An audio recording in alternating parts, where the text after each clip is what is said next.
Masih dalam program Sapa Bali Pagi pemirsa dan masih bersama dengan Ketua KPU Provinsi Bali. Pak Agung tadi kan sempat menyinggung soal Sirekap itu ya Pak ya. Ini berarti teknologinya masih sama dengan pemilu atau pilkada yang sebelumnya?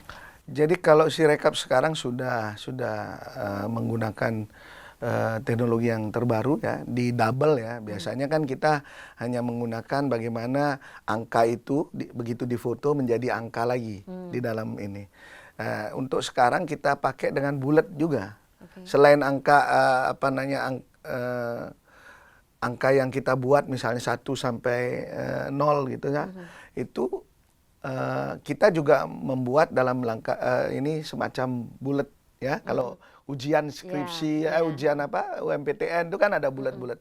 Ada 2 ya, sehingga kalaupun dia mengambil gambarnya agak miring itu diklarifikasi lagi oleh bulatan-bulatan yang ada.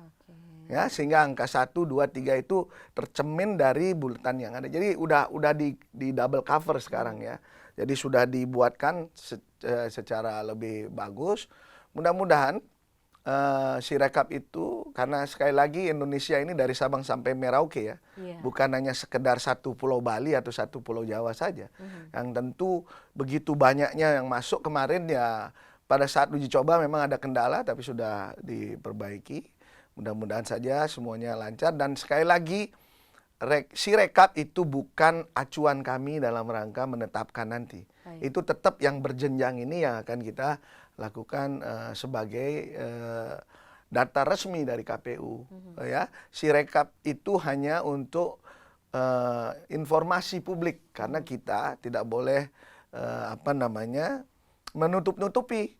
Bahkan Dewi, mulai tahun ini yang namanya C hasil yang dalam bentuk plano itu boleh difoto oleh siapapun. Bahkan saya menyarankan teman-teman awak media yang ada di TPS silakan foto. Semuanya boleh, nggak ada lagi yang seperti disakralkan gitu. Apalagi yang kita tutup-tutupi, untuk apa? Dan kita akan memperoleh kontrol dari itu, ya. Kalau masyarakat semua nanti, tetapi tentu jangan di tengah jalan ya. Biarkan selesai dulu, penghitungan selesai, semua sudah tanda tangan, para saksi tanda tangan, silakan foto. Foto ini bisa jadi simpanan. Kalau masyarakat mau mengikuti alur rekapitulasi itu, silakan aja bawa ke kecamatan, di kecamatan ya. Kalau memungkinkan kita bikinkan layar gitu, misalnya bisa dilihat ada perubahan nggak. Sehingga kita bisa ngontrol, jangan terus saja KPU itu dengan penyelenggara itu dibilang buat-buat data dan lain sebagainya. Nah, ini juga yang perlu kita perjelas Pak, karena biasanya kan masyarakat ya memang akan melihat dari sistem tersebut gitu ya. Terus kemudian masyarakat akan mempertanyakan akurasi dan juga transparansinya bagaimana begitu. Apakah KPU bisa menjamin itu nanti? Ya, itu yang saya bilang. Ya. Di samping Sirekap itu hanya untuk informasi, sekali lagi hanya untuk informasi ya. Bukan harus 100% itu benar. Nanti itu hanya informasi ya. Karena kita tahu Sabang sampai Merauke kelas HP-nya berbeda-beda kan, yang dipakai. Kadang-kadang memfotonya juga ada yang gemetar atau apa, mungkin aja berubah. Atau fotonya blur, itu kan sesuatu yang memang tidak disengaja. Jadi itu sudah kita buat sedemikian rupa, sekali lagi hanya untuk informasi. Tetapi rekap yang kita lakukan berjenjang ini, teman-teman juga bisa kontrol, yaitu dengan tadi ya bilang, sudah boleh siapapun sekarang boleh mengcapture, memfoto ya C hasil yang sudah ditandatangani semua. Sehingga nanti itulah yang kontrol kita. Kalau ada yang salah-salah, misalnya saksi nggak ada di situ, kemudian ada masyarakat, bisa lewat Bawaslu dia menyampaikan keberatan, loh kok TPS itu kok berubah Pak. Sehingga ini menjadi kontrol kita dalam rangka bekerja, karena saya juga tidak bisa memastikan 100% semua penyelenggara saya baik-baik gitu ya. Tapi kalau sudah ada yang aneh-aneh ya, dilaporkan oleh masyarakat, maka saya tidak akan pernah segan-segan memecat dan memberhentikan, bahkan tidak akan menjadi penyelenggara seumur hidup. Karena itu akan di blacklist betul. Karena semua penyelenggara sekarang itu masuk ke dalam sistem informasi kita. Ya, semua data, siapapun penyelenggaranya, apapun yang dilakukan nanti kalau kita sudah blacklist, maka setiap dia ngelamar pasti ditolak oleh KPU. Ya, maka itu saya pastikan Bapak Ibu yang hadir hari ini di TPS, ya, kami penyelenggara memastikan bahwa seluruh penyelenggara kami tidak aneh-aneh. Tapi kalau Bapak Ibu menemukan, segera laporkan ke kita. Kita akan proses segera. Ya, kalau memang itu terbukti, tapi jangan juga difitnah, ya.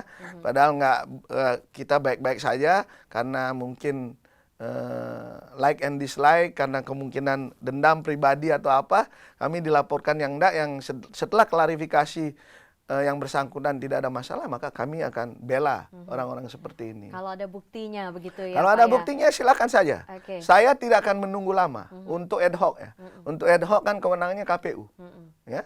Jadi apalagi ada rekomendasi dari penyelidikan teman-teman Bawaslu, saya akan pastikan akan mengikuti itu. Apalagi integritas itu harga mati buat kami di penyelenggara. Ini juga menarik nih Pak, terkait dengan foto itu ya Pak ya. Ini kan juga adalah bukti seperti itu ya. Foto, kemudian waktu itu sempat saya lihat juga silahkan bikin video juga boleh. Silakan. Nah, apakah itu diwajibkan atau nanti ada yang bikin ada yang enggak? Nah, kemudian efisiensinya gimana Pak kalau dari segi itu? Ya, jadi memang silakan saja. Kita kan memang ingin supaya masyarakat itu percaya, ya. Kita lakukan segala upaya untuk kepercayaan itu. Bapak Ibu sekalian, kemarin KPU Provinsi Bali adalah KPU satu-satunya di seluruh Indonesia yang tidak ada sengketa di MK.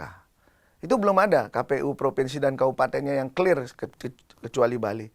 Itu betul-betul kami lakukan dalam rangka sekali lagi, ya. Karena kerja-kerja KPU itu tidak laporan kepada DPR, tidak laporan ke Presiden, tapi laporan ke rakyat atas kinerjanya. Apabila masyarakat ya mengendaki misalnya ada sesuatu yang dia bawa kemudian itu memang bisa dibuktikan, kita buka di sini. Walaupun misalnya aturan tidak memperbolehkan, di KPU udah nggak boleh lagi buka kotak suara yang berisi surat suara. Tapi kalau itu diperlukan, saya akan mengambil langkah progresif, tidak mengorbankan substantif karena administratif. Kita sudah lakukan itu, maka itu hampir semua kemarin kita lakukan, begitu ada kecurigaan kita lakukan. Nah, mengenai video ini, kemarin video kita buat di kecamatan.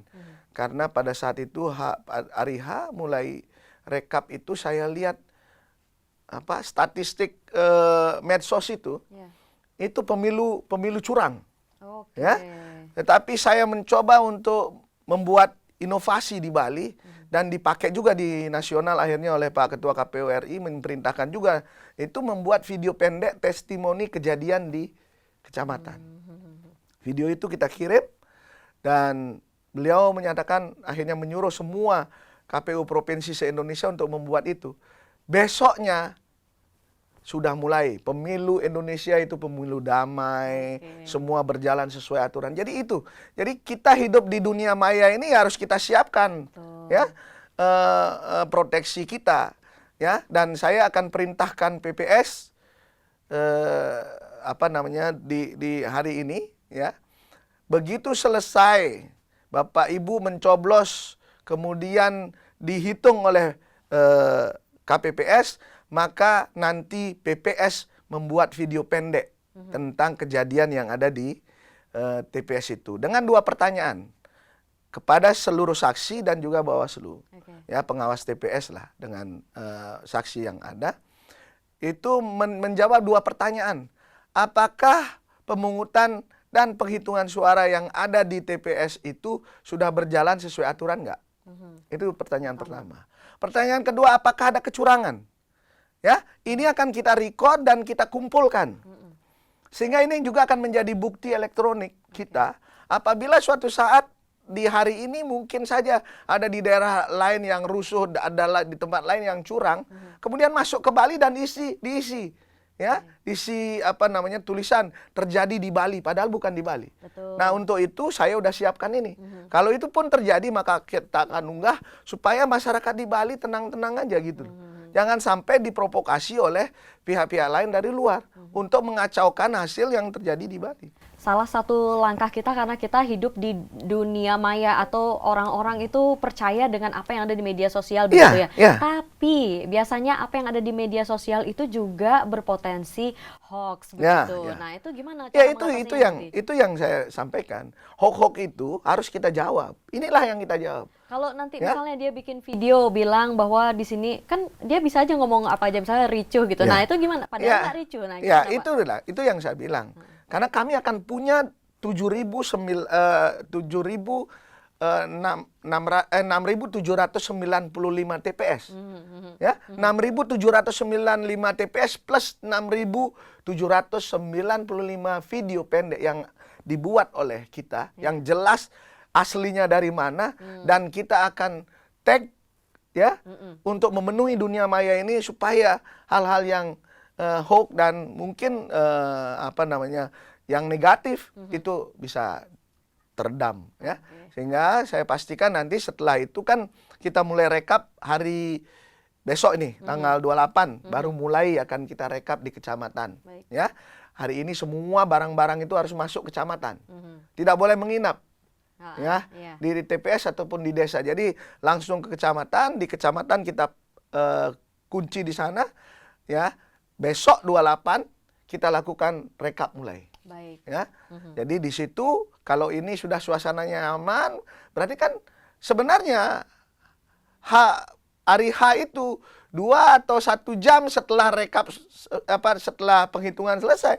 Sebenarnya semua harusnya sudah tahu siapa yang menang. Oke, karena sudah dihitung pada saat itu gitu. Iya, dihitung dan mereka punya saksi. Kalau hanya dengan WA saja, ya dikirim ke tim pemenangan, sebenarnya semua sudah bisa tahu menang atau kalah. Ya, mudah-mudahan saja semuanya dari hasil video itu mereka semua baik-baik saja. Dari tidak ada hasil masalah. video itu mudah-mudahan juga akurasinya bisa terjaga, transparansinya juga tentunya bisa terjaga. Sebentar akan kita lanjutkan perbincangan yang seru ini. Terima kasih atas semangatnya Pak ya. Kita masih punya 2 segmen lagi, jangan kemana-mana dulu pemirsa.